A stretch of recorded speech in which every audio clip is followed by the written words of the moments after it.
আসসালামু আলাইকুম ভিউয়ার্স, আশা করি সবাই ভালো আছেন। ভিউয়ার্স, প্রতিদিনের আজকে নতুন আরেকটি বিষয় নিয়ে আপনাদের সাথে আছি। তো ভিউয়ার্স, আপনারা অবগত আছেন যে আমরা জব কোর্স নামে একটা কোর্স শুরু করেছিলাম। তো ইতিমধ্যে আমরা জব কোর্সের মধ্যে মাইক্রোসফট অফিস ওয়ার্ডের প্রত্যেকটি বিষয়ে কিন্তু ভিডিও আপলোড করেছি। তো যারা এখন আগে ভিডিওগুলো দেখেননি তারা অবশ্যই আগে ভিডিওগুলো দেখবেন। আর আগে ভিডিওগুলো আমাদের এই ভিডিওর ডেসক্রিপশনে জব কোর্স নামে প্লে লিস্ট দেওয়া আছে, ওখান থেকে আপনারা দেখতে পারবেন। তো ভিউয়ার্স, আমরা গত ক্লাসে দেখেছিলাম মাইক্রোসফট এক্সেল পরিচিতি, অর্থাৎ কীভাবে এক্সেলে কাজ করতে হয়, কোনটা রো কোনটা কলম, এই বিষয়গুলো নিয়ে আমরা গত ক্লাসে আলোচনা করেছিলাম। তো ভিউয়ার্স, আজকে আমরা দেখব কিভাবে এই এক্সেলের মাধ্যমে আমরা যোগ বিয়োগ গুণ ভাগ করব এবং কীভাবে করব সেটাই দেখব। তো ভিউয়ার্স, গত ক্লাসে তো আমরা বলেছিলাম যদি আমরা এক্সেলের ক্ষেত্রে কোনো ফর্মুলা ইউজ করতে চাই সেক্ষেত্রে কিন্তু আমাদের প্রথম অবস্থায় সমান চিহ্ন ব্যবহার করতে হবে।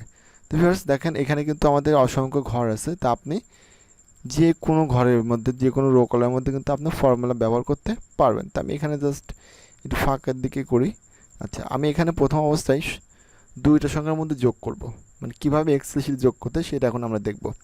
আচ্ছা, আমাদের প্রথমত সমান চিহ্ন ইউজ করতে হবে। সমান চিহ্ন ইউজ করার পরে যোগ বিয়োগ গুণ ভাগ এই চারটার ফর্মুলা হচ্ছে সাম। কী লিখতে হবে? সাম। তাহলে আমরা SUM সাম লেখার পরে আমরা কিবোর্ড থেকে ফার্স্ট ব্র্যাকেট দেব, শিফট চেপে ধরে 9-এর উপর চাপ ধরে ব্র্যাকেটটা চলে আসবে।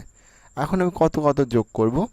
তা আমি প্রথমত এই দুইটা সংখ্যা যোগ করতে যাচ্ছি, 25 আর 24 যোগ করব।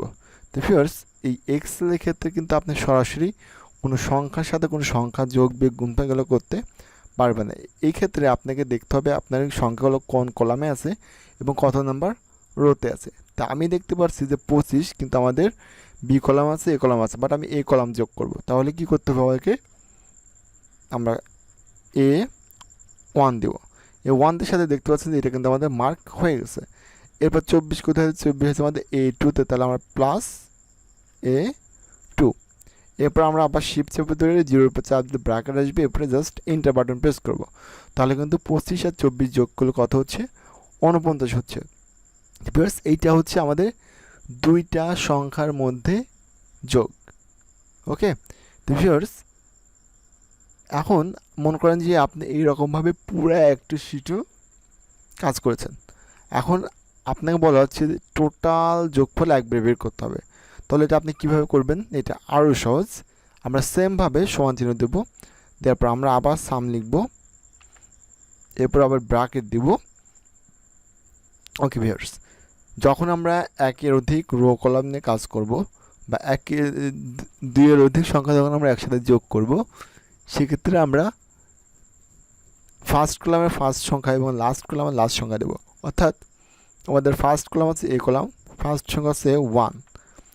যখনই আমরা দুইয়ের অধিক সংখ্যা একবার যোগ করব তখন আমরা প্লাসের জায়গায় দেবো হচ্ছে *2। আমরা শিফট চেপে কোলনে চাপ দিলে পরে এখানে *2 চলে আসবে। এরপরে লাস্ট কলামের লাস্ট সংখ্যা, যেহেতু আমার লাস্ট কলাম আছে C, আমি সবগুলো একবার যোগ করবো, এই জন্য আমি এখানে দেবো কি সির কত নাম্বার রো লাস্ট সংখ্যা? সির 5 নাম্বার রো লাস্ট সংখ্যা, তাহলে আমরা C5 দেবো। ভিউয়ার্স, দেখতে পাচ্ছেন আমাদের কিন্তু টোটাল কিন্তু মার্ক হয়ে গেছে। এরপর জাস্ট আমরা ব্র্যাকেট দিব, দেওয়ার পর একটা এন্টার বাটন প্রেস করবো। তাহলে কিন্তু দেখতে পাচ্ছেন যে আমাদের টোটাল ফলাফল আমরা একবারে কিন্তু বের করতে পেরেছি। ভিউয়ার্স, এরকমভাবে কিন্তু আপনি দুইটা নিয়মে যোগ করতে পারবেন। আচ্ছা, এরপর আছে আমাদের বিয়োগ গুণ ভাগ, এগুলো কিন্তু সব কিছু আমাদের দুইটা সংখ্যার মধ্যে করতে হবে। আচ্ছা, এই জন্য আমরা প্রথমত সমান চিহ্ন দেব, এরপর আমরা সাম ইউজ করব, এরপর ব্র্যাকেট দিব। আচ্ছা, আমি এখন চাচ্ছি যে এই 914 থেকে এই 49কে মাইনাস করব। তাহলে পরে আমরা জানি যে বিয়োগের ক্ষেত্রে সবসময় আমাদের বড় সংখ্যা আগে দিতে হবে। তাহলে এই জন্য আমরা এখান থেকে কলামে আমাদের আছে, তাহলে আমরা E7, যেহেতু আমাদের 7 নাম্বার রোতে আছে, তাহলে আমরা এখান থেকে E7 দেবো। E7 দেওয়ার পরে এখানে আমরা মাইনাস চিহ্ন দিব, দেওয়ার পরে আমরা E6 দেবো।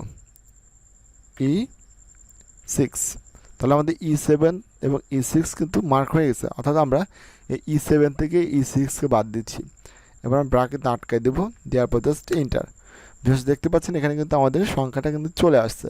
তো একটা বিষয় মনে রাখবেন, একমাত্র যোগ ছাড়া বিয়োগ গুণ ভাগ সব কিছু কিন্তু দুইটা সংখ্যার মধ্যেই করতে হবে। তাহলে আমরা যোগ শিখছি, বিয়োগ শিখছি, এবার দেখব কিভাবে গুণ করতে হয়। সেমভাবে সমান সমান SUM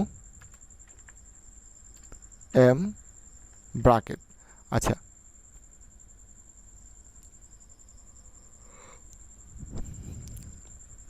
আমরা যোগ শিখছি, বিয়োগ শিখছি, এখন শিখবো হচ্ছে গুণ। সেমভাবে কোন কলাম থেকে শুরু করবো আমরা? A1 থেকে শুরু, A1 গুণ। এখন একটা বিষয় হচ্ছে ভিউয়ার্স, আপনি কিন্তু গুণের ক্ষেত্রে একের অধিক সংখ্যা নিতে পারবেন, বাট ওইটা A1 গুণ B1 গুণ C1 গুণ D1 গুণ এরকম আসবে, বাট আমরা যেভাবে একবার যোগ করছি ওরকম কিন্তু হবে না। কিসের ক্ষেত্রে? এটা হচ্ছে ভাগের ক্ষেত্রে বা গুণের ক্ষেত্রে। ওকে, তা আমরা A1 গুণ A2 বা C2, তা আমরা C2 দেব, C2, অর্থাৎ আমরা A1 এর সাথে C2 গুণ করতেছি, ব্র্যাকেট দিয়ে এন্টার। তাহলে কিন্তু ভিউয়ার্স দেখতে পাচ্ছেন আমাদের কিন্তু এই গুণের ফলাফলটা বেরোয় আসছে। এরপর আছে আমাদের ভাগ, সেমভাবে সমান সমান SUM, আমরা আবার ব্র্যাকেট দিব। আচ্ছা, আমি চাচ্ছি যে এই 1875কে 49 দ্বারা ভাগ করতে হবে। তাহলে 1875 কোথায় আছে? এই 1875 আছে হচ্ছে আমাদের D9-এ, তাহলে আমরা এখান থেকে D9 দেব, D9। এরপর আমরা কিবোর্ড থেকে ভাগ চিহ্নটা দিব, এই স্টারের পাশে ভাগ চিহ্ন আছে। কত দ্বারা আমি ভাগ করতে যাচ্ছি? আমি চাচ্ছি 49 দ্বারা ভাগ। তাহলে 49 কোথায় আছে? এটা হচ্ছে ই কলামে। কত নম্বর হতে আছে? 6 নম্বর, E6। এরপর আমরা ব্র্যাকেট দিব, দেওয়ার পরে এন্টার দেবো। ভিউয়ার্স দেখতে পাচ্ছেন এখানে কিন্তু আমাদের ভাগফল আসছে কত? 38 পয়েন্ট সামথিং। তো এরকমভাবে আপনি যোগ বিয়োগ গুণ ভাগ খুব ইজিলিভাবে কিন্তু করতে পারবেন। আর যদি এই বিষয়গুলো আপনি ভালো মতো শিখতে পারেন তাহলে কিন্তু পরবর্তীতে যে কোনো চাকরির জন্য আপনি পারফেক্ট হতে পারবেন। তো ভিউয়ার্স, আশা করি আজকে ভিডিওটি আপনি অবশ্যই উপকারে আসবে। তো যদি ভিডিওটি আপনার ভালো লেগে থাকে তাহলে অবশ্যই আমাদের ইউটিউব চ্যানেলকে সাবস্ক্রাইব করবেন এবং ফেসবুক পেজটিকে অবশ্যই ফলো করবেন। তো সবাই ভালো থাকবেন, সুস্থ থাকবেন। পরবর্তীতে দেখা হচ্ছে নতুন কোনো ভিডিও নিয়ে।